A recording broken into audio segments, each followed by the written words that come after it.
Congressman Paul, would you say that again? Would you use that phrase again? Yeah, I think people who don't serve when they could and they get 3 or 4 or even 5 deferments aren't.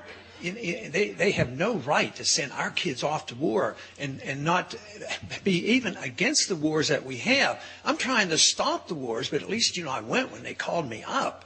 But, the veterans problem is a big one. We have hundreds of thousands coming back from these wars that were undeclared. They were unnecessary. They haven't been won. They're unwinnable. We have hundreds of thousands looking for care.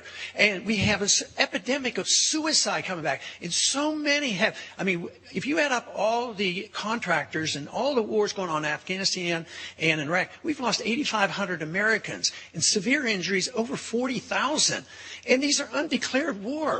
So Rick keeps saying you don't want this libertarian stuff. But what I'm talking about, I don't bring up the word. You do. But I talk about the Constitution. The Constitution has rules. And I don't like it when we send our kids off to fight these wars and when those individuals didn't go themselves and then come up and when they're asked, they say, oh, I don't think one person could have made a difference.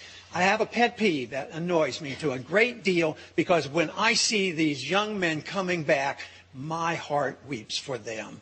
Speaker Gingrich. Well, Dr. Paul has a long history of saying things that are inaccurate and false. The fact is, I never asked for deferment. I was married with a child. It was never a question. My father was, in fact, serving in Vietnam in the Mekong Delta at the time he's referring to.